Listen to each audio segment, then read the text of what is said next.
Station Gang, welcome back to Ink and Insights, your weekly comic book highlight breakdown show, all that good stuff where we talk about news, we talk about the comic books we loved, what we loved about them.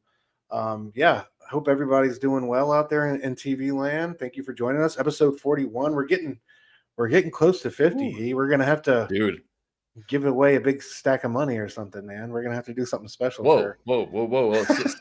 Slow down, slow down. Let's give out some candy a bar. comic or two. Yeah. Yeah, we got some candy bar We'll get themed with things coming Snickers. up. We'll have Snickers on deck for sure. How are you? How are you, brother? Good to see you as always every Wednesday. Dude, I'm doing good. It's been a little bit of a weird Wednesday. I'm a Wednesday warrior, and today I let myself down. I let my shop down. Your strength was tested. Yeah, I was not able to make it to the shop today, but that's okay. I'll make it. I'll get my comics read. It's just not going to happen tonight like it normally does. But I'm not sad about that at all. I'm going to be fine and not crying immediately after the show. Yeah. You Otherwise, sound I'm totally okay. fine. You sound totally fine with it. Am I convincing? Yeah. Yeah. Just for those of you out there, just to break kayfabe a little bit, like E has a known thing with his work that what is it every Wednesday morning? Oh yeah, You're gone for like an hour and a half. My shop opens at 11 o'clock, so by like 10 o'clock, 10:30, it's like I'm on brunch. I'm going to the shop. I'm picking up my comics. It is what it is. My work, like everyone I work with knows it too. There's like, oh, dude says he's on lunch. He's going to pick up his books. Oh yeah, that's a beautiful thing. Well, It's all good. You can't hit everyone. You know what I mean? You had an admirable streak going, but I know you'll bounce back tomorrow. So all will be right with the universe again. What up to everybody in the chat? We got our boy James Phelps in the building. James Station, bro. Good to see you, man. Thank you for coming through. Our boy Nick Station, brother. Oh yeah. Man. So with just one bit of news that we had to get into today. I think this came out today, right? I just saw it drop today. Yeah, man. Guys, it's Panosian time in the biggest way. Our boy is going to be doing a Marvel Knights the Punisher series. What? With Palmiotti writing this kind of like the second wave of the rollout from this World to Come type Marvel Knights reboot initiative that they've been running with lately, dude. Incredible. And like I'm already all in based off these 4 illustrations right here. Everything about this looks freaking. I love the look of the Punisher. Yes. I love how like svelte and freaking European spyish, like all these other characters. I love the chick in here. Like it.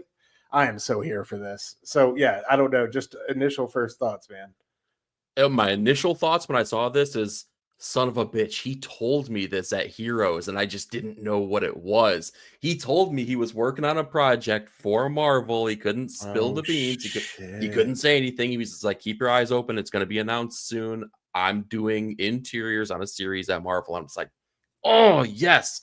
And, you and I were talking in the chats earlier today, and I was totally feeling myself. I was just like, man, I was just talking about this. I was just saying, it's real interesting that the World to Come isn't called Black Panther, the World to Come. It's called Marvel Knights, the World to Come.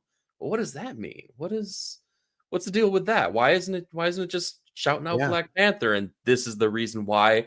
And this gets me so hyped, dude. Marvel Knights was probably the biggest factor in me becoming, or let me rephrase this, not becoming a comic book fan, but retaining my fandom, because I was a comic book fan early on. I dug the Ninja Turtles as a cartoon, not the Eastman Laird stuff, because I'm not a totally cool kid. I'm just a slightly cool kid. So it was the cartoons for me. But then after X-Men and after kind of like, waning a little bit on comics, Kevin Smith on Daredevil with Joe Quesada and Jimmy Palmiotti come out with Daredevil and Marvel Knights.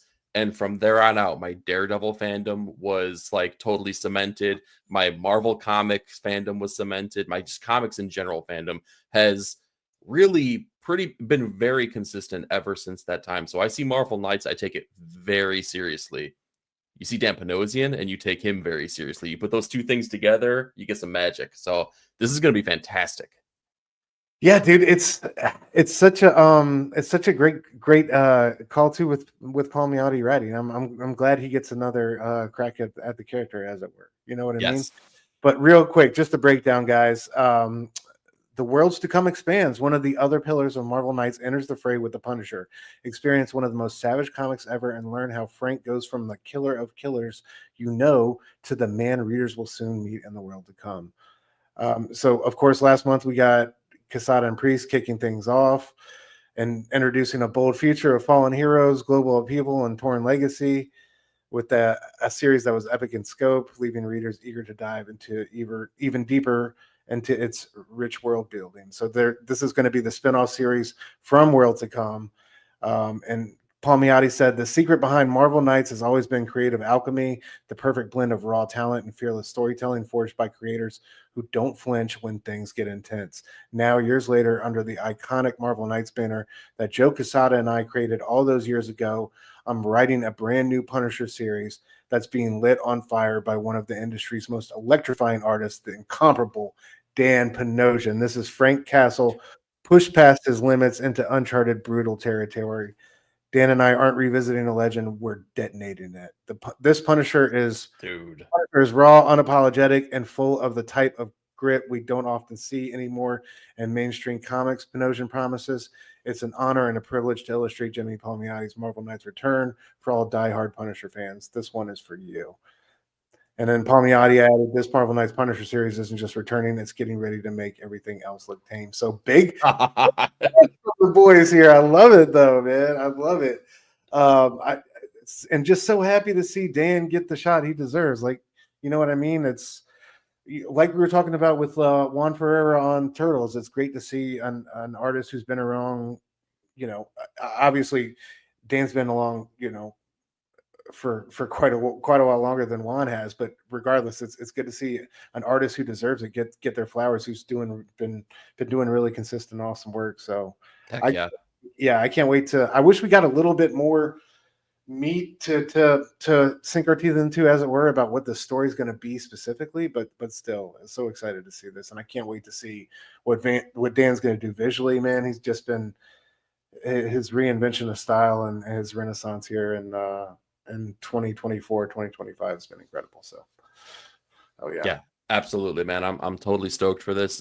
His work stands out for itself. Him being Dan Panosian, his coloring when he colors his own work, that's when I feel like something changed, something clicked, and it made it really, really shine in a way that we didn't get to see previously. And I hope when it says art, I hope it is like full stop Dan Panosian 100% just doing his thing, because if that's the case, man, this is going to be a special book. This is going to like quell all the naysayers who have been saying that Punisher sucks recently. It didn't, by the way. This is going to make them happy, though, and it's going to make me happy as a person who kind of dug the old Punisher stuff as well, old being like the Jason Aaron stuff that just recently came out. We're all going to get to have our cake and eat it too. So, I mean, what better character to unite us than the Punisher, I guess? But I'm going to take it. I'm going to take it. Always. Yeah, Dan's stuff has just been bold, beautiful. I love his textures, right? This stuff feels like it's popping off the page, and I feel like he can, just with the sheer volume of stuff he's been putting out recently, I feel like he can hang, doing interiors, at least for the majority of, however long they want to do this. So, yeah, man, can't wait. Real quick, let's get to the chat before we get into our books from last week, though, man. Let's do it. We had Nick said he used to pull the same, back when his shop was an exit away. Yeah, back when he was a Wednesday warrior. Yeah. Doesn't even remember what that was like anymore, does he? No, he doesn't. Definitely not at Cadets. No. Station near Zero. What is up? Good to see you, Zero. Thank you for coming through. Simpleton in the building. New What Marvel up? Knights DD coming? I don't know, dude. You're reading my mind, man. You're reading my mind. Let's make it happen. Let's get Joey crazy. Q on that too. Yeah, would you want Kevin Smith back for a Marvel? Like, do you think still Kevin Smith? I said let's get Joey Q back, and I'm gonna stick with what I said. Right. I'm not gonna throw shade, but I'm gonna say what I said. Okay. Like the little snicker you made. Merc in the building. Merc, what up, bro? Good to see you, man. Highland Springs in the building. Station, brother. Hell yeah. Excited for this. Saturday Warrior. Me too, bro. Me too. Yeah, a little bit different If that. in our Yeah. ways of Saturday warrioring, though. Just a tad. Get there. I get there when I get there. All right, real quick before we get into our comics, guys, just a quick reminder: we are over at patreon.com/Ink and Insights. You can sign up and register totally free and get previews of all our upcoming content that we have coming out from the Ink and Insights brand, and also our newsletter, our wonderfully crafted, super intriguing, awesome newsletter, which we are totally on top of for the 3rd issue. That's going to be Yeah. out in no time. It's totally Definitely not a been pain in doing the my ass. homework there, but yeah. So we do have some great things planned though on the future, on the horizon. So yeah, make sure you sign up there so you can stay tuned. It's a good way, get your email updates, get your notifications, and stay on top of what we got coming on coming out as a group. So patreon.com/Ink and Insights. And all right, let's move into our books real quick. Oh, Rooster, what up, bro? No, Rooster. this is not the last one of these. We're just going to be over on we're going to be right here on the Dr. Doom's fan club channel from now on. So yeah. Yep, that's right. Not the last Thinking Insights by a long shot. You can't get rid of me that easy, man. No. And yeah, we'll talk more about the other stuff that'll be happening over a 9-panel grid. Yeah. You're getting more of this guy down here too. Exactly. Little tit for tat. So, dude, we talked about this book multiple times. And how it's elevated itself. I think continually. I think it continues to surprise a lot of people who maybe weren't all aboard on the hype train the first arc. Who are you referring to? But I've loved it from jump, and it just continues to get better. I think it, like I said this earlier about all the Absolute books. I think the care and craft and how strong the storytelling has gotten across the board with Superman, Wonder Woman, Batman, all the Absolute books has really shown us like they're committed, they're down for the count, and you can put your trust in them as creators. And I love that as a reader and as a fan. So, and this book is such a testament to that. This issue specifically, Dragotta really just ups the ante, I think, here, and really takes it to another level. Like, we really start to see his spin on this this Absolute universe and what his vision of it is along with Snyder, of course. But yeah, dude, I know you've been slow to warm to this one, but you've just listening to your reviews, I love how it's been surprising you, and I know this one did. So yeah, just tell me, coming in and going out on Absolute Batman number 10. This issue. So let me back up here. Absolute Batman issue number 1 hits, right? And we got yoked freaking Bruce, and we got the freaking axe that's an emblem on his chest that he's slicing dudes' hands off with. He's driving motorcycles off of skyscrapers. He's got a dump truck, Batmobile. Yes. A lot of big freaking energy in that first issue. Maybe even like going a little bit into the second issue, but that first issue, it's like, I mean, it just kind of smacks you in the face and demands your attention, but in a way that you're dazed, right? You're seeing stars, you got the birds flying around your head. You don't exactly know what it is, but you know that it was big and bold and powerful. And then I feel like it did a lot of world building. We got a lot of character development. We got a lot of laying the foundation of what this Absolute Gotham is and who Absolute Bruce is and all these other things, where the bombast and the gravitas of this craziness didn't really get picked back up a lot. We got little pieces of it, but nothing like that first issue. And we got this issue, I felt that same way again as I did in the first issue, where it's like he's like, he got me with the left hook before, and then like he got me with an uppercut in this issue, because I was just like, whoa, wait a minute, what is happening right now? I'm really enjoying the way that this book is beating the crap out of me basically at this point, because it's a heck of a time. It's so wildly different than like the detective Batman that I really enjoy. In my heart of hearts, I like Batman when he's a detective, when he's kind of down for the count, but he's smarter than everyone else. He's not stronger than anyone else. He's not faster than anyone else, but he's always outsmarting people. And this is not that Batman. There's shades of that Batman, but like, it's just like, I don't know, man. It's like it's Akira Batman, basically. That's the best way I can put it. It is absolutely like hyper Batman. Like I love it. is. It was It so is. freaking cool in this issue without diving into the details yet. Yeah, that's a great way to put it though, because it definitely brought back that energy tenfold, I think. But yeah, again, I want to shout out the creative team, Dragata. Again, like I said, we're going to get into it, but does an exemplary job here, really taking it to the next level. Frank Martin has done a killer job throughout the series on colors, and Clayton Cowles, of course, letters, so many great books, and that's no different here. But dude, I just wanted to talk about these title pages, man. We had Abomination Part 1 last issue. Absolutely, like this is a museum. This like feels like a William Blake painting. Like this museum worthy piece of art. Like it's just I love how wild and weird it is, and it's the the the kind of like ominous, freakish preview it gives you of things to come. Like and part one it was Bane's kind of like glow up as it were, and here Yeah.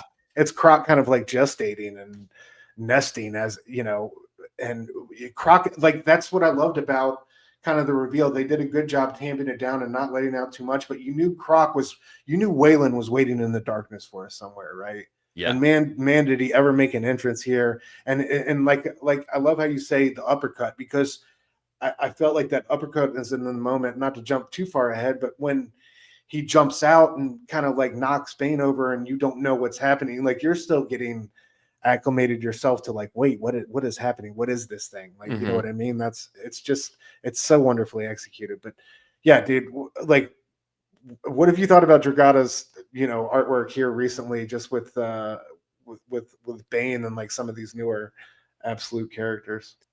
More than anything, this is Dragota's book. I mean, Scott Snyder is the writer, and I'm sure he's crafted the story meticulously as he did with his run on Batman proper with Greg Capullo.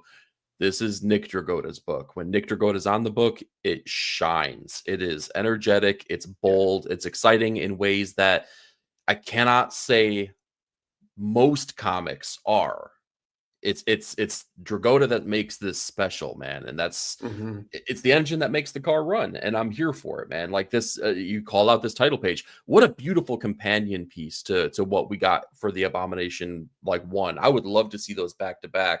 I can't wait to see what else happens. Like, yeah, just how it carries on. Felix, if you want to reach out to Ink and Insights and give us a deal, like just let us know. We would be more than happy to take this off your hands. Yeah, we'll share it across the course of the year. Yeah, well, sponsor the show. Friend of the show. We're open for it. Just throwing that idea out there, Felix. Dude, I would love to see that in all its black and white glory. Yeah, there was so many pages in this issue that were like, man, that's going to make a beautiful piece of original art for somebody. Yeah. But let's get into the story, right? And I gotta admit, my slow ass dude did not put in the I did not put together the Arkham. It took me till this issue to get there, bro. Sometimes, sometimes your boy needs help, and because it was Dr. Arkham narrating this issue, and that's when I was like, oh, Arkham with my.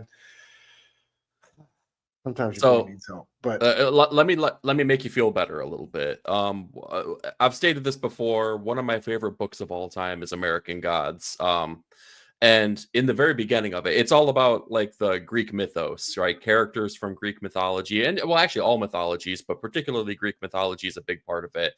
And one of the main characters is in prison, and he is with a character whose name is Low-Key, Lowkey, Lie Smith.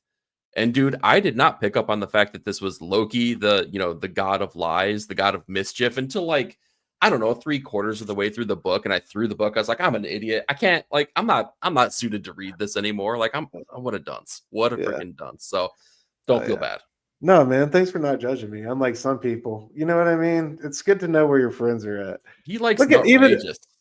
Shout out to Omega. Omega, by the way, bro. Heard like at the end of Off Panel, Omega is a Patreon for Off Panel. So shout out to Omega support. Oh, nice. All right. Great comic book journalism, unlike some people. Yeah. Oh yes. Yeah, low key. Man. Yeah. We've all been there. I think in one form or another when it comes to general comprehension, we've all been there. All right. So, dude, what did you think about the whole repeated prison escape sequence and how it just escalates from him pulling out this bobby pin out of his mouth to pulling his teeth out, turn his stomach acid into like sulfuric acid, melting dude's face off, burn your face off with my belly. Making explosives out of his own guano. Like how amazing was this? And like I love, and like you said, like there's shades of the Batman we know, and this is that. But then there's that helpless. Like I love the one time where he escapes and he's just running and he knows he's all alone. He's like, God damn you. He's like, God damn you, you hear me? He's just yelling out into the nothingness because he knows he's not getting anywhere. Like in the end, it's just, oh man. How did you feel about the opening sequence here in Dr. Arkham? Dude, I love it. I love Batman going through an exercise in futility. There's something really majestic about it that you would never get that from any other character, right? Like you think about like a Superman, and I feel like a Superman would be very stoic, right? Like, well, we've gotten that in Flashpoint, like he's put away. He has no capacity to get the illumination of the yellow sun. He's depowered, and he chills. He chills in his prison cell. There's nothing you can do. He just kind of becomes emaciated and sits there. Bruce Wayne, regardless of what version you're going to get, but absolutely the absolute version, no, he's going to keep getting frustrated. He's going to keep getting pissed off, and he's going to keep doing whatever he can, including pulling out his teeth and slicing up his stomach to like spray stomach acid at people. Like nothing will stop him. It's amazing. It's awesome. Just the little things Dragoti does here. Like I love how this orderly here on the left is like literally bent backwards, unconscious. Like, you know what I mean? Like just little bits of line work like that. But dude, you wanted to highlight your it's the little things for this week. Is one of the unexpected comedic moments of the issue, right? Dude, this happens a couple different times here. This is the very first time that it happens when he escapes his cell and he makes his way through here. Naked as the day he's born here, and I love it because every single time this came up in my head, it's like, when you get like a soundtrack to a comic sometimes and you try to listen to it and you try to kind of find the pacing of it. I heard this in my head while I was reading it. And every single time this panel came up, I heard just like that, the steps in the distance in the dark. And his, that like Mario-esque pose that he has as he's running through the, through the darkness. What a beautiful thing. And that's what I'm saying. It's like, it's playing this balancing act where, if it was just the first scene where he's beating the crap out of people and sending these orderlies to need to go see a chiropractor, that's one thing. But then you balance that with like this moment of levity and this like, this moment where you get to laugh and like kind of catch your breath from the action pace. It really balances the issue out in a very nice way. And it makes you, again, it like reminds you, guys, this is a comic book. If you're not having fun with this, you're not doing it right, because that's not the mission statement of this book. Buckle up, have a good time. Let us, unravel this for you here. But like, dude, if you feel tense, you're supposed to feel tense. If you're going to laugh, you're supposed to laugh. It's okay. All of these things, we're going to take you through the roller coaster. And this was a great moment of that levity that you get as, again, yoked up Bruce is just making his way through Arc M. Yeah, it's so good. And I love that moment when he's going by his crack cell and you can just tell he's hauling ass. Like, oh yeah. So hilarious. All right, so hold on. We got a Nurse Nick appearance. Let's go. Fun fact, stomach acid has a pH of around 2, making it really acidic, so it really could be used as a weapon. Hell yes, dude. That's awesome. So Nick, tell me, when you saw that, was that like one of those times where you were elated to see like, let me ask you, how with a pH of around 2, how acidic are we talking? Are we talking like I'm going to turn you into Two-Face, or is it just like yeah, on a scale from like 0 to xenomorph blood, like where do we fall here? Where do we fall? Exactly. Let us know, bro. Oh yeah. All All right, moving on. This is one part I wanted to. After he gets out, he eludes the system at least for a little while, not forever, for very long. Bane always comes for him, but this was one of the cooler parts. And dude, you pointed out, he ends up walking over Clayface at one point Clayface, with I the think, isn't that the monstrosity that like pulls him down in the issue? Like, yeah, and it's yeah. like they say, like, don't they say it hurts or something like that at some one point when he's like walking over him or something like, I don't Oh, know. yeah, none of these Arc M inhabitants are having a grand old time. Maybe I thought Bane, it was I but thought it like was that's especially poignant when maybe it. when they gave him his suit back. Also, like that scene where he's breaking out of the thing, and it's just like that full page of what a shot that. Like again, when you talk about original art, Yeah. but like with Bane, or no, I'm sorry. When he gets the Batman thing and he breaks out and he runs into the rest of the inhabitants, and all the doctors are there behind the glass, and they're like, "Help us!" And he's like, "I can't." And they're like, "Then make it stop." Like that was Yeah. crazy. Like Yeah, you see all those brutal. like man bat things and stuff like that. So yeah, but I thought this was super crazy. Like the Green wants out the Isley ecosystem and all that.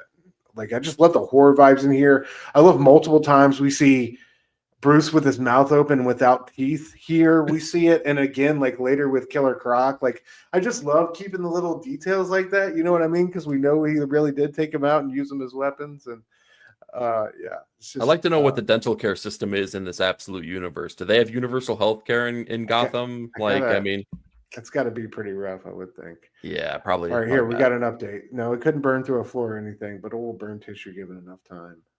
Oh, yeah, your stomach mucus and lining keeps it from burning you from the inside. Wow, hell So yeah. what we're So gonna get in the next step or issue then is Bane comes back with a stomach mucus suit, right? Because I mean, I feel like that's the next evolution of this character. yeah, well, that sounds like a good supervillain. Just repurposes his stomach acid for nefarious doings. Of course, dude.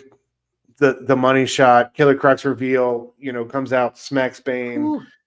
able to give us enough breathing room. Also, noms on uh a couple doctors in the process. It's such a crazy look from Dragotta. I should have included the one where he's eating the doctors, but I love how like he's got the arms, but then this giant mouth that opens up, right? These teeth that go Like like halfway all down the his way down his body. chest. Yeah. Yeah. Hold on, let me see if I can share it real quick. But yeah, I thought that was incredible. Um, dude, what did you think about the design of this character and this moment here and at the end of the comic? It's insane. And there's like even a moment before this that we still need to understand the implications of it a little bit. Yeah, that's amazing. Yeah, there he is. Just- So um, crazy. but Bruce keeps escaping and keeps getting pulled back and escaping and pulled back. But then when he escapes at the end, they give him back the suit. It was basically like, well, it was Bane really saying, like, go ahead, like it's all part of their plan. It's like, go ahead, tempt fate. I dare you to Yes. become the bat again. But at that point, he's shaved down. He's got those green lines very akin to what Bane has going on in his body. So like there must be some aspect of venom now running through Bruce's, Yeah. bloodstream or That's a something. good point. Yeah, like because he's bald. They said something about stem or a brain stem insertion. Yeah, and he So had it's that green, whatever yeah, that line running through. So, now so that's Bruce though. When we get Waylon here as Killer Croc, dude, what a killer interpretation, man. This is so freaking awesome. And I love the fact that they buddy up because like I think we were all waiting for that moment to hit where Batman realizes that Waylon's in there, Waylon is now Killer Croc, and you're kind of waiting for the confrontation. And when they finally meet, he ends up saving Bruce, right? And they end up teaming up to escape this place, which was, I don't know, it was magical. And it was one of those things where, again, like props to you for telling me about the interview that was on off panel with Scott Snyder, because in listening to that, it totally made my enjoyment level of this book grow so much more because Scott Snyder was kind of saying in this universe, Batman is he's not a one-man show. He can't be Batman without his friends. So to have that moment happen and then to have them team up to escape,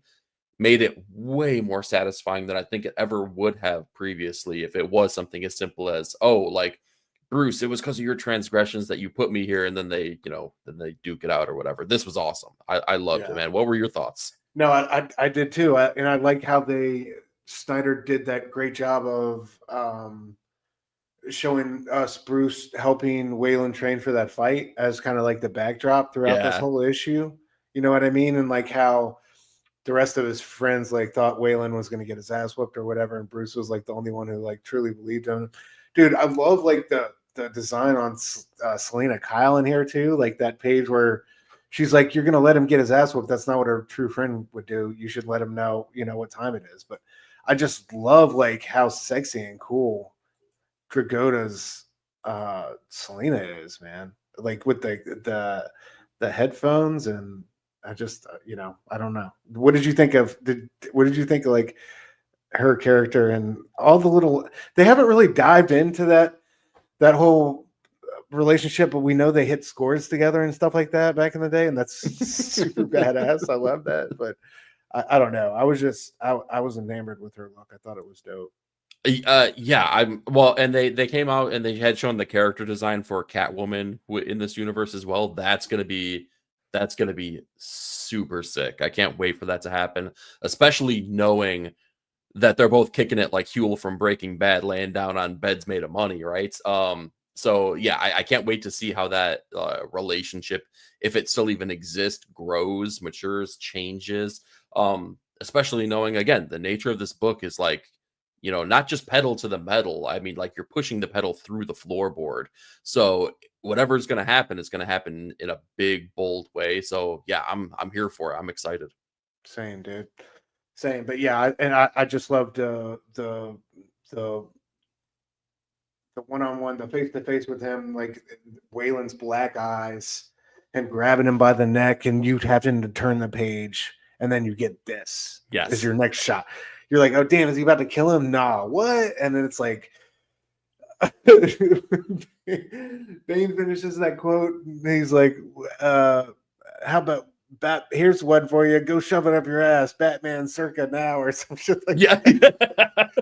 And then Waylon's like, scream, like Yeah. he does this killer croc call, and like it's fantastic. And then it's like the end, dude, just like any fan of Batman growing up in the 90s with Bane, now, are you excited?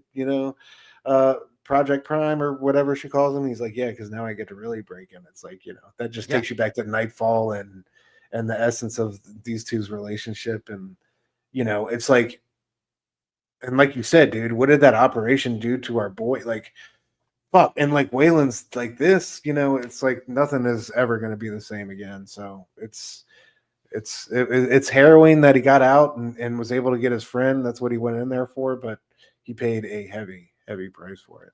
Yeah, and that's the thing that is really crazy about this story arc is that like this should feel victorious and it should feel like it's a breath of Right. fresh air, and it's It not. does it. It It's feels like almost more menacing.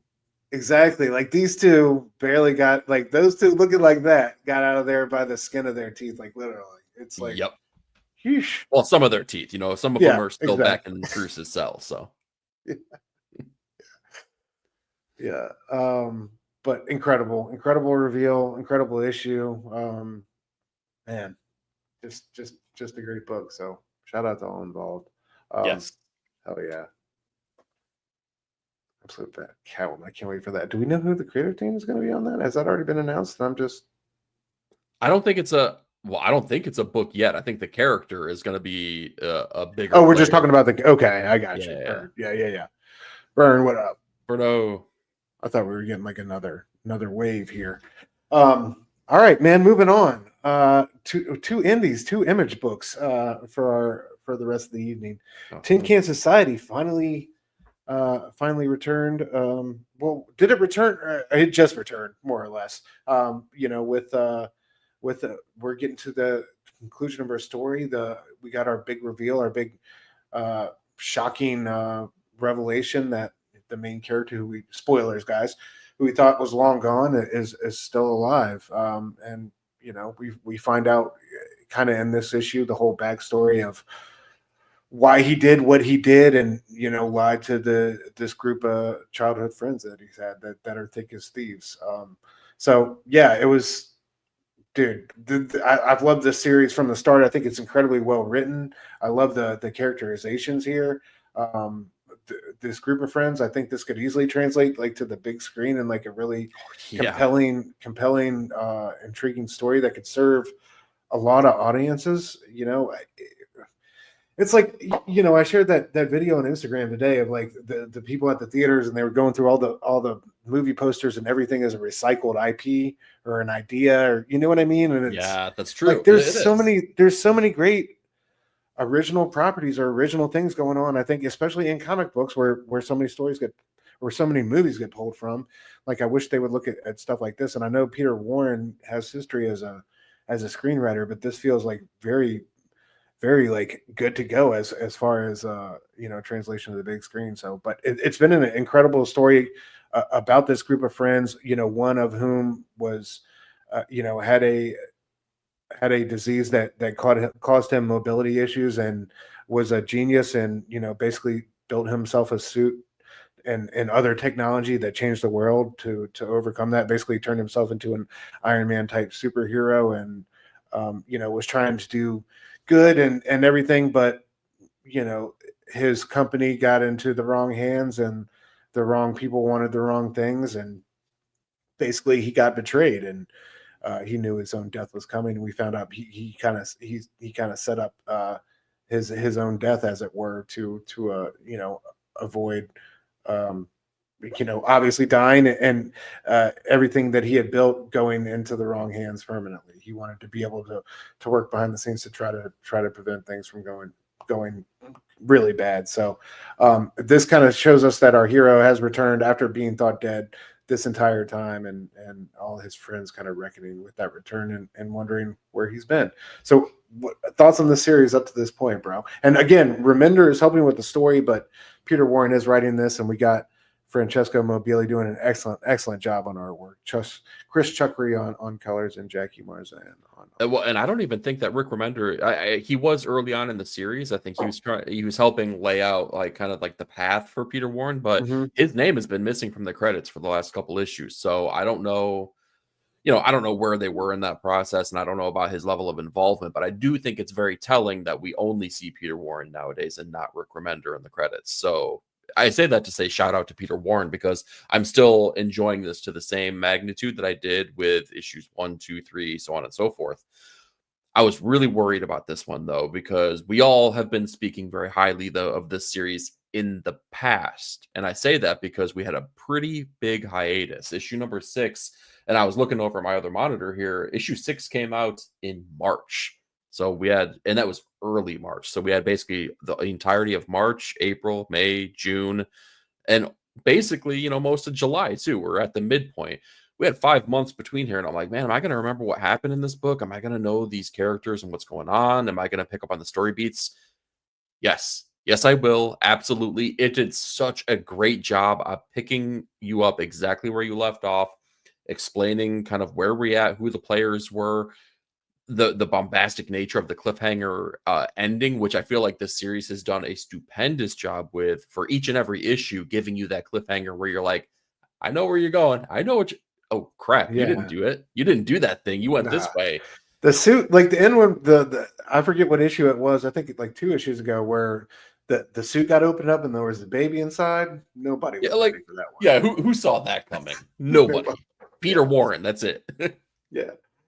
Yeah, so I think it's done a really good job. I'm so glad that it's back, because it just redefined itself as one of those series that I think is going to read really well altogether, but still reads Yes. very well as a single issue thing. And I think it's, it's a player. It's a real player for the best limited series from the indie landscape for 2025 for me. I think this has just done nothing more than to strengthen that argument. Yeah. Agreed. Giant Generators had some killer books, man. Grommets, Sacrificers, this one included. So yeah, definitely strong offerings all. So Well, and that's another thing I'll say here real quick, is that Giant Generator, I think they do it right. We complain. I shouldn't even say we. I'm not going to throw this on you. I'll say this for myself. I complain about delays in books, and it hurts in the moment, and I hate it because I want that next dopamine hit, and I want to keep up with the series, and the pacing is so fantastic, and yada yada yada. But here's the thing: at the end of the day, I look back to a series like Seven to Eternity, and it had issues getting those books out on time. I don't think about that looking back, though. I think about how fantastic that series is from start to finish. Reading Rick Remender Yeah. and Jerome Opeña's masterpiece. I think about Grommets that just came out recently, which also was hit by delays, right? There was a pretty big delay between the penultimate issue and the finale. I don't think about that, though. I think about how wonderful it is to know how that series wrapped up and how we saw the evolution of these children, these teens, and how they basically finished their journey no longer in California, but now in Arizona. And I think about this right here. And I think about the fact that, again, as soon as I flipped, page 1, it took no time for me to forget that there's been 5 months that have gone by. I was just like Yeah. transfixed over it. So I say that all to say, like, delays suck, and it hurts in the moment. But I do think that if you're doing it for the right reasons and you're doing it with the anticipation of putting out the best product with the same creative team, just do it. Just do it, because at the end of the day, it's going to make for a stronger overall product. Absolutely. I would say that, like, as long as it's not anything super crazy, like you're not talking about, I think when you get to, like, I think anything inside of a year, more or less, as a framework is okay. I think when you talk like about a year and a half or something like that, like Lieber Mayo had a series of Vicious Circle that I thought was like wonderful that he wrote, I think, and like illustrated himself. And I want to say it was one of those larger format. I want to Yeah, say it it was was the magazine. Distillery. Was it Distillery or Boom or somebody? I think it was Boom. Yeah. Yeah, but it was fantastic. But dude, it was so, it was so long, and it's just like when they fall completely out of your purview, it's hard to stay on board. But I completely agree with you. I think it's and like he buys into that concept of um taking that hit, whatever it may be on his end business wise, to give us a better product. So um a shouts out to him. And I think when he does, like, they did have a situation on the Sacrificers where they got Arejo, I think, who did Righteous Thirst with him to do a couple, Yeah. like an issue or two, and he did a fantastic fill-in job. And you look at, like, there's such statements, like a book like this, The Seasons has such a personality and aesthetic to it. A book like Sacrificers, Grommets, like they're such great artistic expressions. So yeah, Yeah, it's been absolutely. wonderful, man. Yeah. All right, so moving on, our boy Johnny has to explain himself. We get some really endearing moments. I love the way they shot this reunion. Forgive me, I don't know the names of any of his friends. not, a single one of them. The fact that I remember he's called Johnny, I think is a That's admirable. feeling to itself. Yeah. But yeah, I love the way they shot this reconciliation. And they he explains where he was coming from, that basically he knew they found out a way to pilot Caliburn, outside of himself, and that he being in the position he was in and having the resources he did at as disposal, he could basically manufacture a dead body, or a cadaver to throw into the suit and fake his own death, because he knew it was a trap. The house he ended up getting killed at with the magnetic force and this and that. So yeah, he didn't know really what to do outside of that, but because this woman had such a chokehold on his company and where things were headed in the future. So yeah, I think it's one of those cases of a genius kind of losing control to the board and to bloodthirsty executives with world domination on their mind. So a very Tony Stark-esque kind of story. Right? Exactly.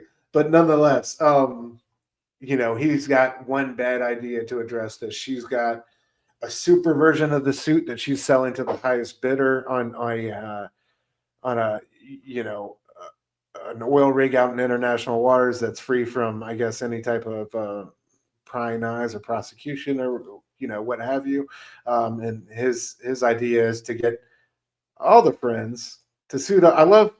Whew. Oh, by the way, my bad, guys. We skipped ahead of the baby factory, man. Like this is what we're talking about. We got. You always have to let us know when you're skipping ahead to the baby factory, Stu. We've talked about this. Come on, give the people. Dude, and these are all clones of our boy, right? Because it's got his DNA in the thing. Yeah, exactly. That's the only way to pilot the suit. So, and that was so the trick wild. to everything, and that's the reason why he had to fake his So own death. wild.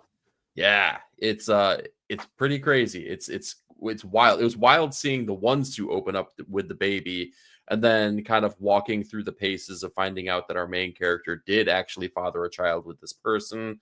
Kind of had to, well, whatever, separated himself from that situation, then kills himself, but then the company gets the DNA, and dastardly things are bound to happen because yeah. I'm pretty well, I mean, listen, maybe he had a part to play in this. I kind of doubt that though. Bro, it's crazy. Like they have all this advanced technology, but they can't figure a way to like dilute a little blood and just like throw that in the gas tank for a fly around or two. Like, why does the whole ass baby have to be in the suit, man? Maybe like you need some kind of brain activity or something like that. Maybe there needs to be like, so signs of life, if you will. I guess it's wild. And the sequence of him, the child kind of crawling up on his chest, during this issue is wild. A little it's gotta creepy, be a little heartburning at the same time, though. right. It's got to be such a surreal moment. Yeah, Such a surreal moment for him. All right, real quick, let me get to the chat before we get further ahead. So Warren is working on a screenplay for the Incal. What? Ooh. Why is Taika Waititi? I don't want to be a hater. But bro, do not direct Red. Like, don't. Just don't. Yeah, you're reading my mind, dude. Yeah. Fucking leave it alone. It's not yours. It's not for you. It's fine. We have dude, we have the Carl Urban Dread. We don't need another one. Like I'll take another Carl Urban Dread. Exactly. If you give me something exactly like that. Yeah. Who was that directed that? Fucking I off the top of my head, let's find out. We have the wonders of the internet. What's his name? I just was looking at him the other day. That's kind of weird when you say it like that. You were just looking at him. Pete Travis. Oh no, that's not the name I was thinking. Yeah, directed by Pete Travis. What else has he done? Written and produced by Alex Garland. That's probably who you're thinking. That's it. That's what it was. Alex Garland. Yeah. Yeah. Fuck yeah. That's why he rocks. He's written some amazing. Give me another Alex Garland Dread movie. I'm here for that. Yes. Yeah, I just don't watch Taika touching Incal, dude, either. But Taika's done good things. I'll say that. I can say that. Consider the projects you're doing. I don't want you. I just feel like he doesn't have that Jojo Rabbit energy anymore, though, man. And that's what we need if he's going to approach a property like that. It needs to be. I don't know. Anyway, Nick says, I really hate when a monthly book moves to quarterly or worse. Books like ICM or Saga break my heart now. Yeah, I feel like it really hurt Saga. I still read every issue, though, and I still have a really good time with each issue. But it just goes to show. All right, so I don't know if I mean that in like my interest in it or like the creative synergy between Vaughn and Staples. I don't know if it feels as tight or maybe I don't like the story as much. I do not find myself liking the story nearly or where we're at now, or like finding myself invested as I was for a good at least third to almost 2/3. Like I was at least that first half of that run, I was all in on, man. I loved it. I don't know. I kind of look at it. It's taken on a little bit of a formulaic approach, and it's taken on a little bit of a I don't know how to say this. Almost like a soap opera-esque type of approach as well. But I also think that it speaks to the nature and it's almost like a love letter to itself, being that Hazel, or not, I'm sorry, not Hazel. What's the main character's name now? It's totally escaping me. Jesus. Marco and the mother, the wife character, they fell in love over these trashy romance novels, and I think Yeah, that it's kind of like, I don't know. I feel like it's almost like turning the mirror up on itself. I think it's kind of like a love letter to that notion right now. So I kind of dig that, but I think that you would maybe, not you, but like, we would pick up on that more so if we got it more frequently. yeah, yeah. I don't know. We'll see. Ah, man, see, now you're just bummed out. Way to go, Nick. Way to go No, I'm leaving not comics bummed like out. that. I just You bummed out your boy. Omega says the worst delay I've been impacted by is Gargoyle, dude. Yeah, dude, we got one issue, Jesus. and then it delayed until Oh my god, the it was next forever. year. I was like all in. I was all in the hype train on that. I got like every copy of, or every cover for book one too. I remember, man. You have more issues of issue 1 than they released of all issues through the Yes, series. that's facts though. Yeah, doing that for me where I don't really dig the writing, but the art kept me from coming. Yeah, dude. Yeah. Grandpa's such an incredible artist, man. Just sucks. Yeah. Yeah, I'm he's sure there's just, reasons, but it's facts though. I really feel like that's true, but we'll see how where it goes. All right. Yeah, moving on to our sorry, where were we? Yeah, moving on to yeah, our books I was gonna say, I finals. feel like we haven't talked enough about the issue that About we're the talking baby, about. the baby factory here. Dude gets around like Nick said. Yeah, it's wild. Um, but yeah, so all the entire friend group suits up. To go confront homegirl at this bidding with the for the improved suit, and then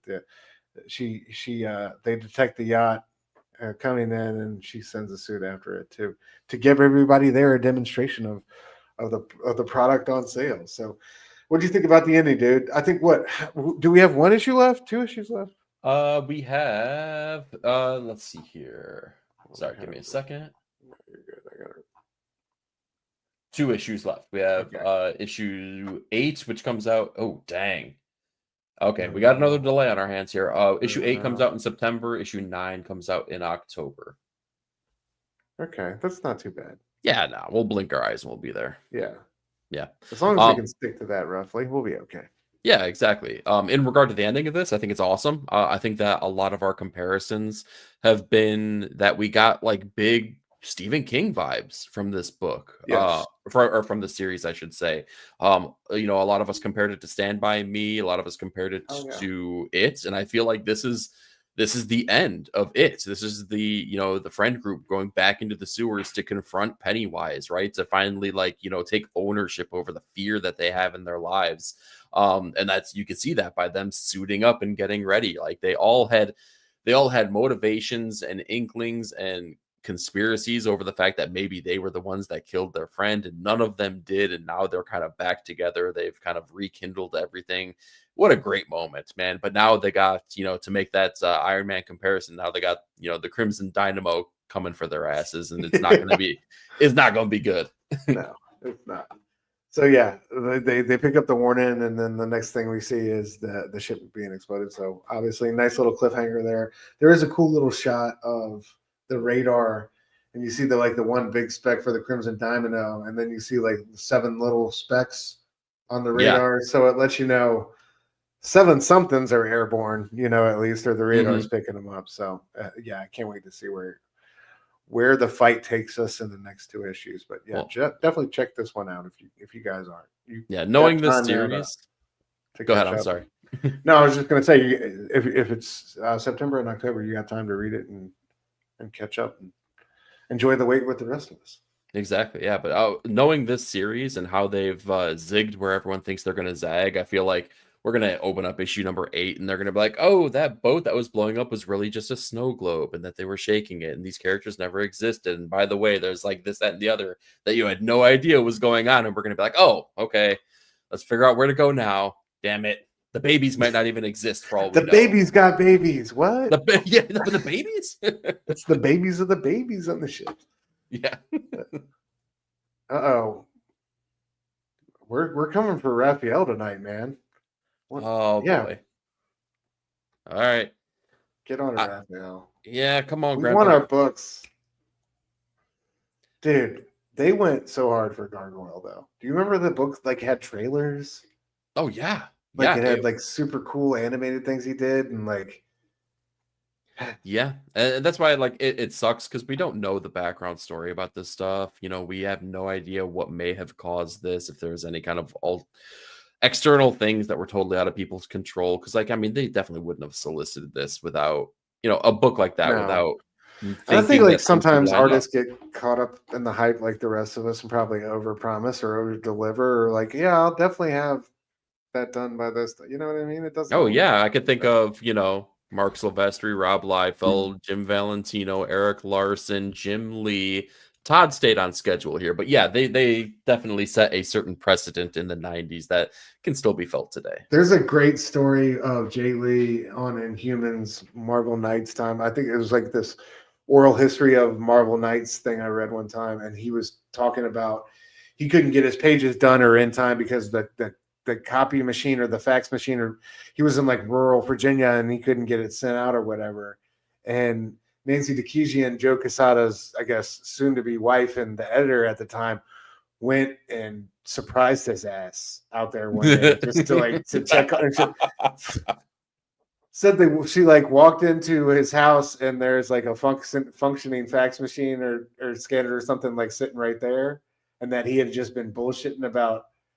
And she's like, I'm not leaving this house until you get these pages scanned in, or I'm not leaving this house without pages or something like that. Like it's just funny. Yeah, Funny you sit down at the desk now. exactly. He's just like fibbing to try to avoid deadlines. But yeah. I mean shit, dude. She got what?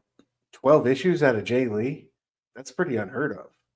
That might be the last that we've seen Jay Lee interiors. Man. Seriously.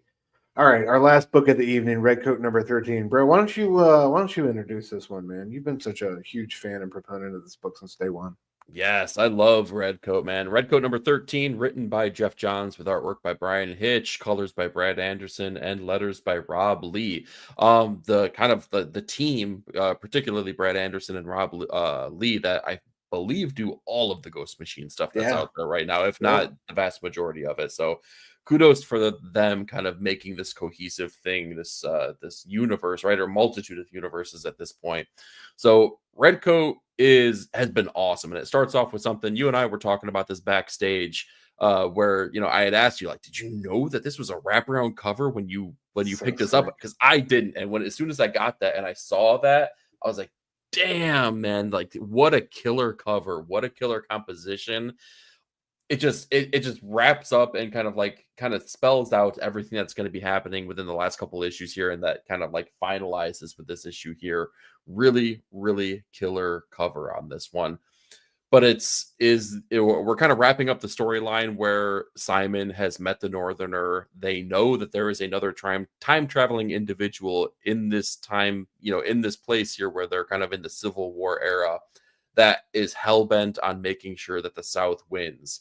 And he's coming to the future with ammunition, armories, Snicker bars, all kinds of craziness. Ready. I knew I saw that early on, and I was like, I bet that little fucker likes that, doesn't he? I don't like that it was a Southerner trying to win the Civil War that was enjoying a Snickers bar. Something about that doesn't ring true, but I'll take it. Snickers deserves their flowers. But this is definitely the culmination of all of that, and it was a really cool. It was a really cool character piece for our character Simon Pure, because we've been spending so much time with him, and even me as a big fan of this book, who has appreciated it and really liked it since the kickoff. It's been getting a little bit frustrating when you got characters like Johnny Appleseed going like, dude, you could be better than what you are. Like you can, it's not about heroic, right? It's about making the right choices in the right moments and standing up for having some morals, for God's sake.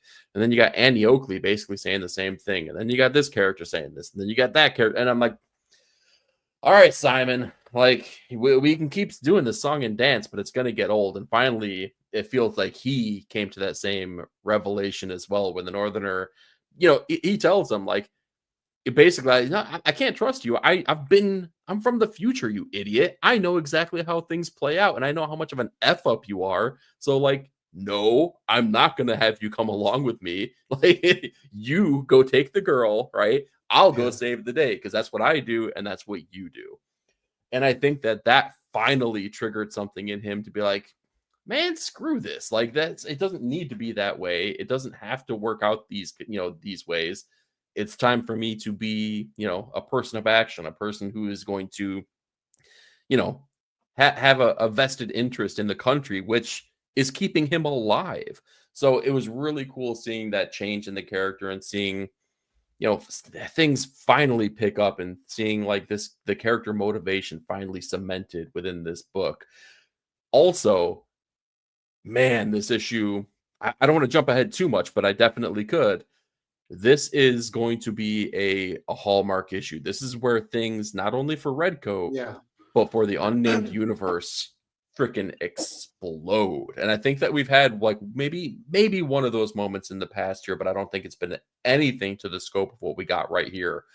Before we talk about those universe changing events though, man, like what did you think about the character change in Simon, and what do you think about the Northerner? Yeah, I love the Northerner. I love their back and forth and how he really presses them here, and going how he's gone back and forth the whole time, and he's going back and forth with the boy, and he didn't appreciate that, how that really brought brought that anger and resentment out of him, and made him challenge Simon in a way that he hasn't been challenged yet. And, really look in the mirror and stand on something. You know what I mean? Yeah. When he's telling them that he knows his history through the Civil War and that he played both sides, and the war ends, but not because of anything he did. He just, looked out for himself, and that was that. So, I thought it was brilliant, dude. And it's, it's still. The boy Rooster said that he's a Reese's man. That would have been dope to see. Some peanut butter cups. Oh yeah, bro. Amen, brother. Amen. But yeah, I loved it, man. I loved it. It's dope, and I love the way they tie it back to the civil rights movement, and there's echoes of things that are going on today in our country and internationally here. So it's dope too. It's really cool writing from Johns. And let's get to the climax, the big moment here at the end, though. Oh, there we go. Yeah, the climax. Boy turns in the red coat, man. What? Yeah, the title character, Redcoat, no longer, even though he does say, take care of this, I'll basically be back for it. Yeah. I love it. I freaking loved that moment so much, man, because it just again, like, it's every single character that he has come across and befriended and even, maybe had become smitten with. They've been in the moment, and it's been of that time, and they can see what Simon cannot see in himself. But when confronted with his own future, very factually, very matter of factly, it's like, I know what you are, or I know what you're capable of. But then the guy says, yeah, I do too. And I know exactly what you don't do. And that finally kicks him in the ass to turn in the coat and be a man of action. Like, what a freaking ending here, man. Like, it's going to be great to see that character motivation change as time goes on. But what about the real true ending of this issue? Because as the cobbler is put away, the South does not win the war due to machinations from future individuals. We get the Northerner, who gets sucked back through time, who lands at the feet of none other than Tariq Geiger. Like, what did you think about with oh my god, at him. Barney's yapping at him. Yeah, he got the book. Like, it was fire, dude. I can't wait to see, and like, just to see the setup, across the, like you said, the unnamed universe, what they got planned coming up.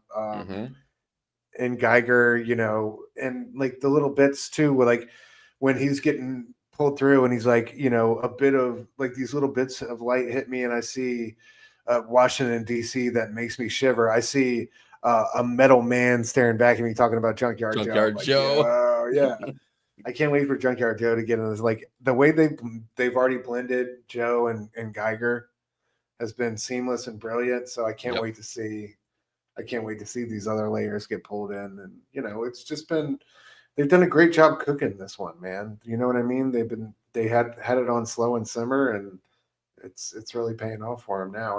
And I like you said, like Giant Generator doing a good job taking breaks, giving these creators the time they need to lock and load. And when you have books that are this good and this successful, these guys are inspired to do some amazing work. Like Brian Hitch has done.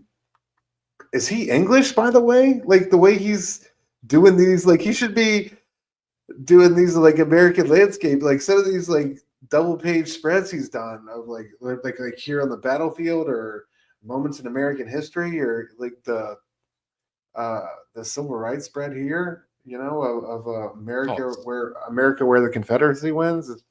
They're incredible. Like Fabic and on Rook and what's his name on Gary Geiger. Frank. Yeah, Gary Frank on Geiger. It's all just been inspired, incredible work. So it's just it's great to see these guys have that level of comfortability and trust in one another.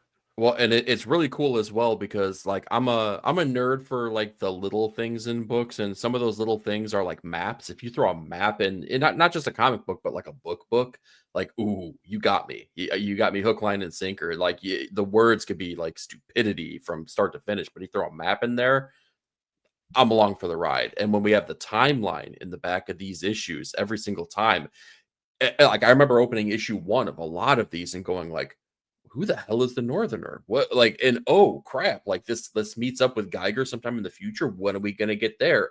And what is what is it? Widow X? Like, what does that have to do with anything? And it's cool how we've gotten pieces that have been revealed in each one of these series. Redcoat, we get the Northerner that's revealed. In Geiger, we've already seen I believe, first Ghost get revealed, and we had Junkyard Joe from the very kickoff before Ghost Machine was even Ghost Machine at that point. But that is honestly what really, really excites me. I'm a fan of Brad Meltzer. Brad Meltzer is one of the first writers that I read their work where I was like, oh, comic books can be more than hero A punches villain B. They could be emotionally resonant, and they can really make you feel all these different things for these characters, even under the silliest circumstances, like an archer who dresses up like Robin Hood and steals from the rich to give to the poor, even though he's a rich man here. Talking about Oliver Queen. And I don't mean to like break it back down just to dumb comics, but you talk about like him not just writing, superheroes punching one another, but one of my favorites is that sequence in what is it? It's one of those crisis. What crisis did he write? Identity Crisis, was that the one? Identity I remember it's Crisis. Identity Crisis. Deathstroke dismantles the Justice League in one sequence, and the way he does it with each hero is just freaking brilliant, man. It's awesome watching Slade Wilson bring them all to their knees. So yeah, he's an incredibly talented writer, bro. Exactly. His novels, by the way, like don't sleep on them. They're so freaking good, man. And like a wide swath of them too. Like he has the series of children's books that he's writing where he like kind of breaks down all these incredible figures through history. He has this really great series that follows this character who is one of them is a mortician. The other one is or was an artist. There's an artist in residency who works for the United States government. And there's a series of books now that have come out here. I think that there's 3 at this point. Really great. Yeah, a really great novelist, wonderful comic book writer. And I can't wait. Like when I saw first Ghost and when I saw Brad Meltzer's name attached to Ghost Machine, I was like, that's what I'm looking forward to. And now seeing that we're tiptoeing around that and we're like right on the tipping point of it, it's got me really excited. And that's really cool considering the level of hype we already have for everything else that Ghost Machine is putting out. Like, dude, like it's been a year and a half, right? We're kind of coming up on the 2-year anniversary of Ghost Machine, and it's still right now still feels fresh, bold, exciting, and that is that's hard momentum to keep up, and Jeff Johns and crew are totally doing it. Yeah. This book's been incredible to me. My favorite of this, like, I think last 2 years has got to be Geiger, though. Like the second arc on Geiger, the first arc was great, but the second arc on Geiger has been incredible, man. Some of the best single issues I think of the year, this year. So, dude, yeah, it's hard, man. I feel like a lot of these ebb and flow, but it's always in this realm of excellence, right? It's like it's in absolutely, like the Junkyard spectrum. Joe, just as like, and yeah, Junkyard Joe ties into bigger things, but just as like its own limited, like that one is just great to own and have and revisit. That was such a like the way Frank was able to get emotion out of that robot was incredible. Yes. Rooster asked, wasn't Rook going to get wrapped up into it? I'm not sure. I think if they're playing that game, that's like the super long game, right? Or am I wrong? That was a different universe, but if my memory is correct, I think that in Rockefellers they had like a vision of either the time stream in that universe or maybe parallel dimensions where they got to see a bunch of stuff. So I don't know if Rook is getting wrapped up into the unnamed universe so much as Rockefellers is kind of one of those timey-wimey dimension hopping Fantastic Four-esque kind of stories. So they kind of can peek in on whatever the hell they want to. Heard that. All right, man. That'll do it for our comics of this week of the new stuff. Let's talk about our comics of futures past and where we look at an old back issue that was released on this day in history. So talk to us, dude. Comics of futures past. Sometimes it's a struggle, or sometimes it's so blatantly obvious what issue to pick, right? Because when Watchmen 1 hits stands, you talk about that issue, right? This is all for me. This is me picking this issue because, oh man, is this just like hitting my id in every single way. Released July 16th, 2003, Daredevil number 49. This is all about Matt and Bullseye reuniting and beating the hell out of each other, because Bullseye, as we know, is a maniac, but he's got whatever. Nothing gets him excited like killing the lover of one Matt Murdock. And what's he here to do? That very same thing. He's putting another notch in the bedstand, if you will.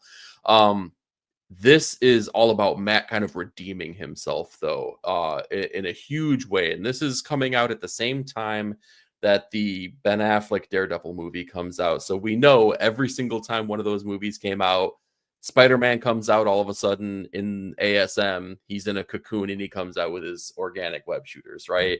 And in that Daredevil movie, we saw that Colin Farrell had the scar of a bullseye carved into his forehead. So what did we need to do in this is we needed to find the excuse. We needed to find the reason to build synergy between the movies and the comic books. But as cheesy as that sounds, Brian Michael Bendis did it masterfully, and he did it with everything stacked against him. So to give a little backdrop about this issue, when Marvel Knights kicked off, because we talked about Marvel Knights in the very beginning when, with the Punisher announcement that came out. So when Marvel Knights kicked off, Kevin Smith had written the very first arc of the reintroduction of Daredevil. And at the culmination of that, Bullseye kills Karen Page. And this is coming after the fact where he very famously in Frank Miller's run killed Elektra. So he's got a knack for this kind of thing. And he's coming back to do it again. But after Kevin Smith's run had ended, because of the way it ended, Joe Quesada kind of unprompted gave Kevin Smith the promise, no one's going to touch Daredevil, or I'm sorry, no one's going to touch the character of Bullseye until you come back to do that. And Kevin's like, whoa, okay, I mean, thank you, but you don't have to. And Joe's like, no one's going to touch Bullseye until you come back to write that character again. Because of what you've done, I'm giving you my promise as editor-in-chief that you get to come back and tell that story. And then Kevin Smith writes one issue of, Daredevil the Targets, in which we don't really know exactly what's going on. It never wraps up. It was, I believe it was issue 1 was already late to hit stands. And I guess you could say, okay, all right, we checked that box. We kept that promise. Let's let Brian Michael Bendis do it, because Brian Michael Bendis had wanted to use the character, but he couldn't because of this promise that was made. And when he finally gets a chance to use the character, man, he comes back and not only gives Matt the level of catharsis that he needs from the events that have taken place, but gets again to build that synergy, which should be cheesy, but does so in such a big bad way. So much so that he beats the crap out of Bullseye. Again, chooses the heroic choice not to kill him, even though he very easily could, but then picks something up here and starts carving into his forehead to build the bullseye. This one is for Elektra. This one is for Karen Page, right? And he just keeps carving the rings into his forehead. What a wonderful way to build out this character, to make the events meaningful and powerful in the series. And you could not find a better artist to work with Brian Michael Bendis to render these events taking place than Alex Maleev. I love this issue.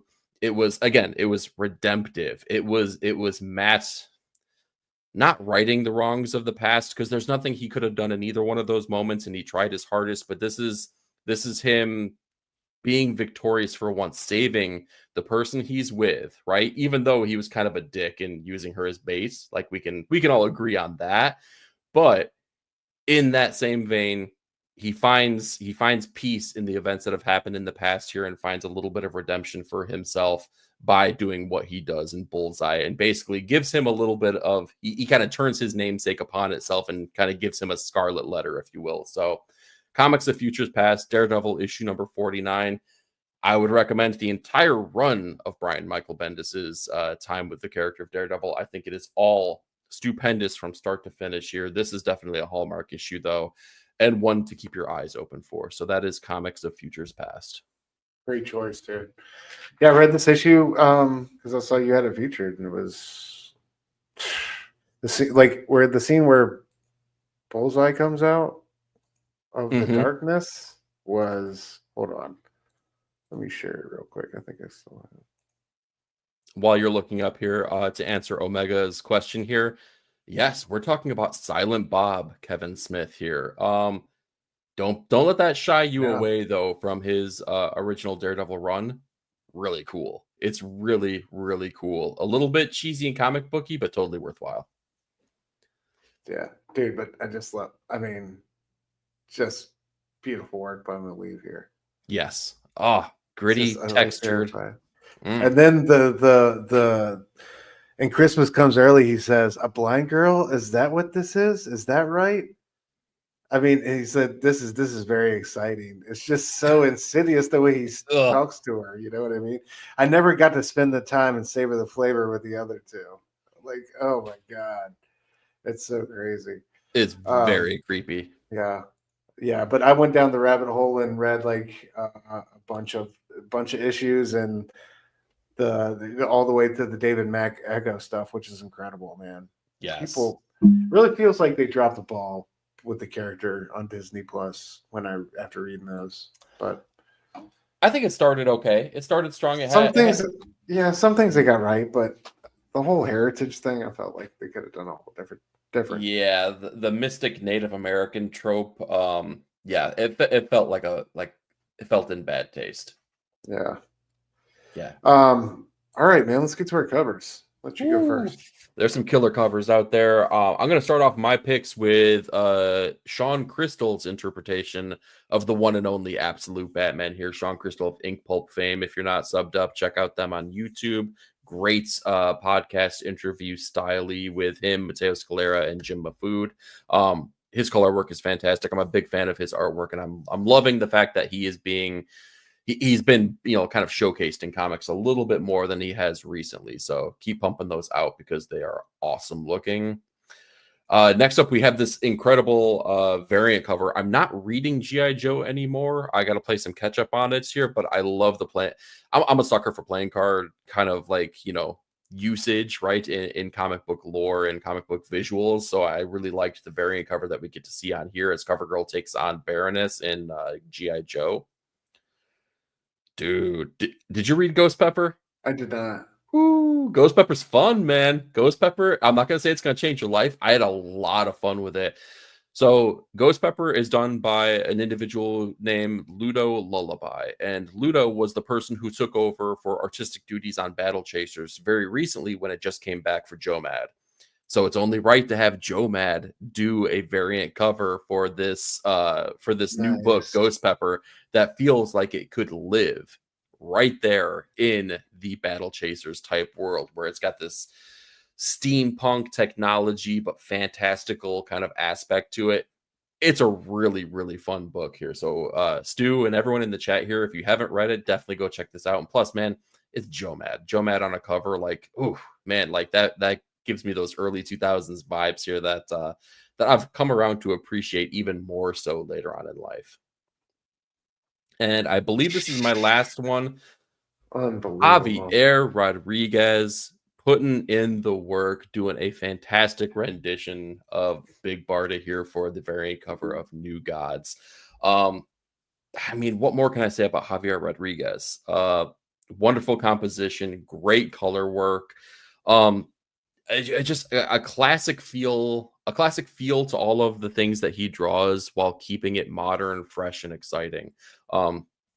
I love the cover work. I want some Kirby stuff. Like, you know what I mean? I want Javier on a Kirby title now. Like, Right? I would see him do like a intro to a New Gods or something. Like, this is incredible though. I want The to see coloring on this yeah. is insane. I want to see Javier Rodriguez and Wes Craig have a Kirby off, right? They just do have a dueling Yes, Kirby dude. titles, and I will die a happy man. Dude, just like I wish they would start an anthology series where like Liefeld did for Profit, where like you just have artists recreate pages or issues of old comics, just panel for panel, page for page, just having fun with it.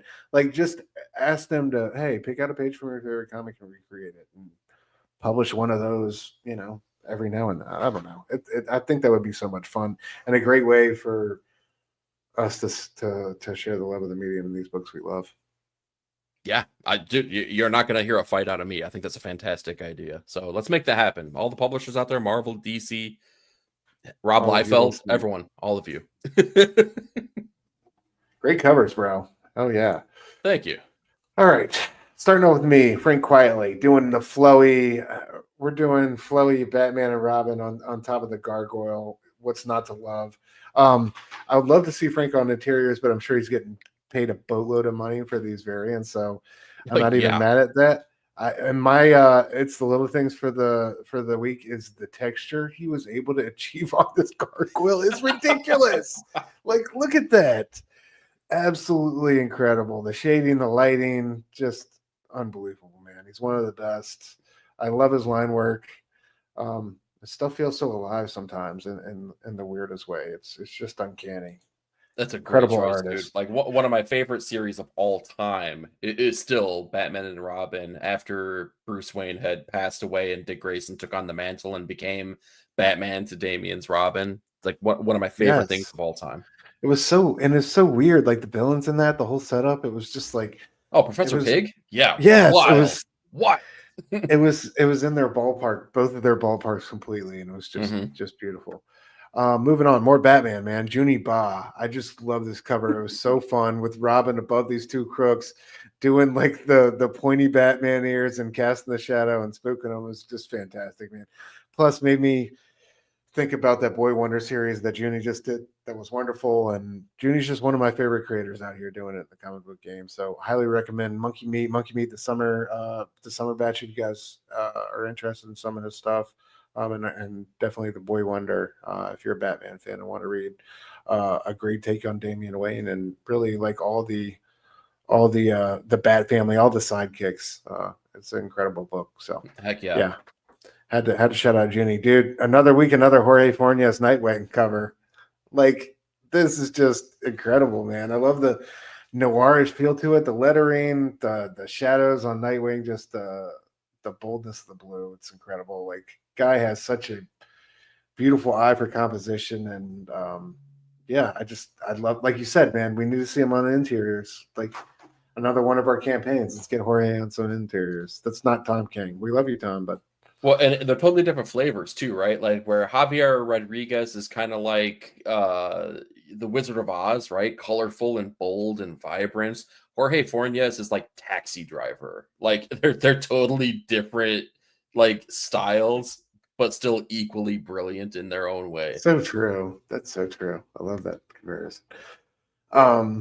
Yeah, dude, like Jorge on like a gritty noir, like Ooh. Like what? crime thriller. Like, What did you just read, Stu? what do you mean? I feel like we just talked about a comics of futures past and a comic that is coming to an end here very shortly. That would be sick, dude. That would Yeah, be so let's sick. come on. Let's start the petition right here and right now. Jorge for Daredevil, make it happen. I love it. I would love to see his Hell's Kitchen. That would be incredible. Oh, I'm so here for that. Yeah, we need to get that graphic going, bro. I know you'll have one by the end of the night. Last but not least, nobody beats the Biz. Simon Bisley doing Battle Beast. This one gave me Lobo vibes, and I just love it. Just love it. Battle Beast. This series has had some incredible covers. So, yeah, lifelong fan of Simon. So had to shut that one out. Heck yeah. Anything worth mentioning, bro, on your end? Do you want to start, or you want me to start, or? Why don't you go ahead and start? All right. I got one thing, but there was something else I wanted to mention, and it totally just slipped my mind. But so you go ahead, take the reins. Okay, we had a couple other great comics this week that I just wanted to shout out real quick. Batman and Robin Year One, number 9 from Wade and Sam Nee. That series just gets stronger and better each issue. I think they're both doing some career best work on it, which is hard to believe given the careers both of those gentlemen have had. But I just want to recommend that series. I think it's truly one of the best of the year across the board. Imperial number 2 dropped. Great, exciting, swashbuckling, utterly chaotic second issue. And I love what Hickman is doing here, and incredible artwork by who I want to get that right. Who did the artwork on that one? Vincentini, man. And Coelho, I think, was helping him out as well. They both did an incredible job in that. They, it feels kinetic, feels fresh, and it's just great story. Like we talked about before, on characters I might not otherwise be into. There was one other one. Oh, I wanted to shout out TMNT just because we're not going to have Juan. Yeah, Juan's leaving. We're not going to have Juan around for. So Juan Ferreira's been doing some incredible work over there on that book. I want to shout him out. Number 10 dropped last week, so go check that out if you haven't. But yeah, we are gonna be losing him soon, and that's unfortunate because I think he deserves all the flowers, and it's been good to see him getting it over there on that book. But yeah, just a couple other books that I wanted to mention that came out this past week that I thought were really worth the time in the read. And I'm definitely going to get to Ghost Pepper, bro. I know you were looking out for that one before it came out, right? Yeah. Like I said, like I had seen his work on Battle Chasers, which is really cool. And actually, I did a little bit more research on their work again. And they had worked in the video game industry, and they've done a lot of design work for a lot of like those JRPG kind of games. And that style just totally translates back over to this book in such a big bad way that I hope that it really is a launching point for them to continue to do fun books. Like I hope this one. I mean, it's issue number 1. That's all we've gotten so far, but I do hope that it continues to grow and we get like a lot of fun, cool things from it. And I hope that this becomes like the norm. I hope that this is something that they continue to do work in comic books. Hell yeah, absolutely. Yeah. All right. In regard to what I'm mentioning, though, I do remember, and I remember why I forgot to, because it's hurting my wallet, or it will hurt my wallet in just a little bit. I just dropped the link in the chats. Wes Craig, his Kickstarter just dropped this morning here for Thunderhead, his psychedelic, psychotropic MK Ultra trial superhero story that he is putting out. Just dropped on Kickstarter this morning here. It is, I've been looking forward to it for quite a while. You already know that we're Wes Craig fans around these parts here with the incredible work that he's done with Deadly Class, and Kaya is an ongoing right now. This looks really, really, really cool. I can't wait to get this in my hands, to finally start reading it. The preview pages with artwork by Kevin Castellanos look really fantastic, and it's being done by Lethal Comics. which is Andy Bellinger and Carl Kerschel, and they've done a multitude of Kickstarters in the past. They kind of know how this works. They know how to run it smoothly. So even if you have trepidations on Kickstarter, like if you tried to back in a Blaze book and possibly you haven't gotten it yet, I don't think you have too much to worry about here. So definitely check out Thunderhead by Wes Craig and Kevin Castellanos here on Kickstarter. I think it's totally worthwhile. And I think the last I saw, it just dropped this morning, I think funding is around 60% before the show went live here. So do your part, get an awesome book, support indie creators, and have some fun with it. My second thing worth mentioning, though, in the year 1989, a trio of individuals changed the landscape of hip hop as we know it with their sophomore album, Paul's Boutique. I have had this album on repeats for like 2 weeks straight now. I try to find myself listening to other things. And I found out that I don't need to listen to other things because this album has like over 300 samples of other artistic, like all these different things that are happening throughout the entirety of this album here, from sampling Sly and the Family Stone, Curtis Mayfield, the Beatles, produced by the Dust Brothers here. This was just such a change from what we got from their premiere album over to this, as they moved from Def Jam over to Capitol Records. Arguably one of the best hip hop albums, arguably one of the best Beastie Boys albums, if not the best Beastie Boys album. Do yourself a favor, check out Paul's Boutique if you haven't. And if you have, well, hell, just put it on, because you're going to enjoy yourself, man. You're going to feel reinvigorated, creative, excited. You're going to feel better than you ever could by not listening to it. So put on Paul's Boutique. Oh, yeah. Favorite track? Got a favorite track? Shadrock right now. Hell yeah. I've always been a shaker rump basic bitch, but Shake Your Up is good. The Sounds of Science is good. I don't think Johnny Royale too. Johnny Royale, Eggman. There's no bad answer. That's the thing. Eggman, damn, Eggman's great. And then like you said, the samples in what's it called? B-Boy Bouillabaisse, like it just goes crazy. They sample the Jaws, not just the theme song, but like a clip from the movie within one of the songs. I believe it was Eggman that they do that in. So like, it's a trip just trying to pick out all the individual pieces. It's like the world's most complicated and most rewarding jigsaw puzzle of music. Oh yeah, great call. Yeah. Shout out to Beasties. All right, man. What are we reading next week? Ooh.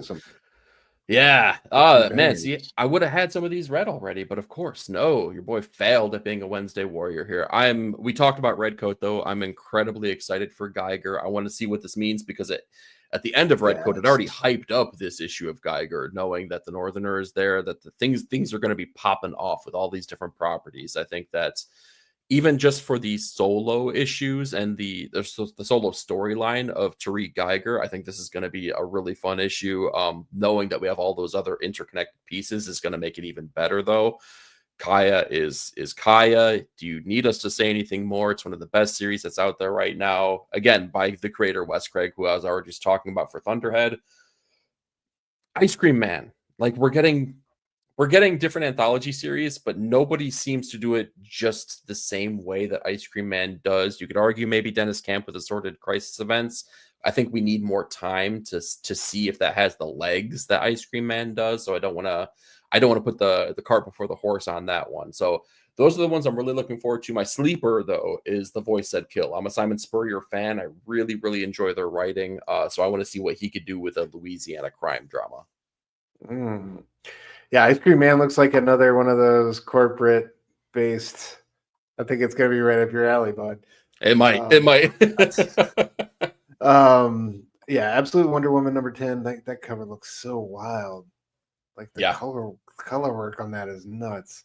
Absolute Martian Manhunter #5, definitely on there.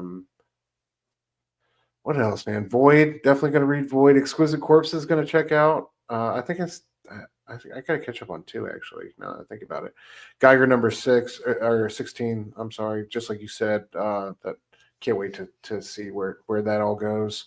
Um, Especially with the revelations, man, it's just going to be nuts. The seasons continues, Rockefellers continues, Lost Fantasy number 3. Yes. Yeah, Kaya is going to be like I haven't read anything either, but Kaya is going to be always tops on my list. So, yeah, another great week for books, man. Can't wait. All right, let's Yeah. see what Omega's else. in the chat here also saying that a new Godzilla series is going to be dropping this week here. Heck The yeah. Kai Slayer, hell yeah! I'm here for it. Wonder who's on that book. Yeah, let us know who the creative team is on that if you know, bro. I'm curious.